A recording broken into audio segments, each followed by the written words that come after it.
अध्याय 18 श्री गणेशाय नमः. श्री स्वामी सुत जगती कोण असा प्रश्न स्वीकार करते समर्थांते तेव्हा बोले समर्थ स्वीकारी असते संप्रांत एकही मजला त्यांते योगी कोण दिसेना जेव्हा येईल आमच्या माणसे ते समय मोर पाखरां सेवी करणे मुगादी चिंता विन करा मोर पाखरा समर्थ म्हणती वेळ वेळात देणे तुझी चाळ मोठे मोठ्याने ओरडते आमची पाऱ्याची विटे जाताना करावी नीट वारंवार म्हणते समर्थ काकोबाई लपून ठेवली पाहिजे ते दिले पाहिजे आम्हाला याचा अर्थ कोण स्पष्ट काही काय असं स्वामी सुद्धाचा प्रार्थ कोकणांत राहत होता. स्वामी सुद्धा प्रत्येक वर्तमाने काढले त्या जो केवळ अज्ञान दादाच्या अभिनामा त्याच्या शरीर समाधान क्रोश होत चालला. काकोबाईने त्याचे आणविले आपणापास एके दिवशी समर्थांचे दादा प्रती दाखविले. समर्थ बोलले बाईसी 4 वेळा जीव घाली असे आरोग्य होईल बाळाची चिंता माणसे करू नको. त्याप्रमाणे बाई करीत तसे झाले आरोग्य समर्थांची कृपा होते. रोग कुठे राहिला केज गावात मोगल्यानंतर तिथे नानासाहेब भगतांनी बांधले श्रींचा मोठा द्रव्य होतं खर्चले. श्रींची आज्ञा घेऊन सत्यपादुका स्थापावे मठांत कारण अकलकोटे येतं दर्शन घेते समर्थांचे. ती म्हणती काकूबाई पादुका स्थापन करायचे तुम्ही पाठवा दादा समागम आमच्या बाई म्हणतो नंतर शरीर समाधान त्याची काळजी घ्यायला कोणाचं चांग लागेल. समर्थ वृत्ती ऐकून म्हणती द्यावे पाठवून बाळा हे जरी आहेत तरी सांभाळू द्यायचे. समर्थपणाच्या बाईसी बोलले त्याला तुमच्या काही गेले आम्हाला दिसायला जे बोलले तेच आम्ही करू. शेवटी मंडळी सांगा तिथे असं दादासी पाठविले केजी प्रती पादुका स्थापन झाल्यावरती दादा आल्या परतीने पुढे सेवा करायला सांगा तिथे त्याशी मुंबईचे पाठविले.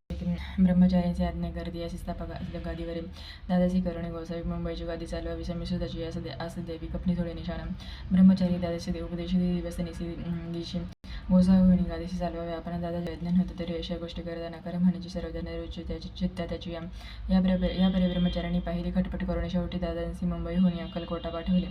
समर्थ महेशा समयाची आज्ञा केली. भुजंगासी घेऊन माझ्या पादुकांशी मस्तकी ठेव दादाच्या मोर्जीला आणून विहारामध्ये सतत त्यावरील आज्ञेप्रमाणे सेवेकरी करतात. त्याच्या श्रींच्या पादुका श्री पडद्या परत झाली त्याचे चित्त हृदय परगटला. ज्ञानसविता अज्ञान गेलेले आहे ते धन्य गुरूंच्या महिमान पादुका स्पर्श करूनच झाली तत्काळ ब्रह्मज्ञान काय धन्यता वर्णवे. असं दादाची पाहुणी वृत्ती काकोबाई चकली चित्ती म्हणे समर्थ दादा परत वेळ खचिते लावले. ती म्हणे जी समर्थ आपण हे काय करीत दादाच्या शिरी ठेवी त्या पादुका काय म्हणणे समर्थ बोलले ते जे बरे वाटेल आम्हाला त्याची करूया समयाचे व्यर्थ बडबड करू नको. काकोबाई बोले वचन एकाशी गोसावी बनवून टाकूला आपण मारून इतकीची पुरी झाले. 79 वचनाला समर्थांचे क्रोध आला घाला म्हणती बाईला घोड्या म्हणजे सद्वर काकूबाईने आकांत करुणी मांडीला अनर्थ नाना अपशब्द बोलत भाळपेटीत सुवासते परी समर्थ त्या समयी लक्ष तिकडे दिले नाही. दादाची बनविले गोसावी पिणी झोळी अर्पिली. दुसऱ्या दिवशी दादाचे समर्थ पाठवी ते भिक्षेशी ते पाहुणे काकूबाईचे दुःख झाले. अपार समर्थांचे हसू आले. दुःखाचे कौतुक मांडले. दादाशी जवळ बोलावेले काय सांगितले त्याशी अनुसूया तुझी माता तीच पाशी भिक्षा मागा अवश्य म्हणून दादा जाननी जवळ पातला.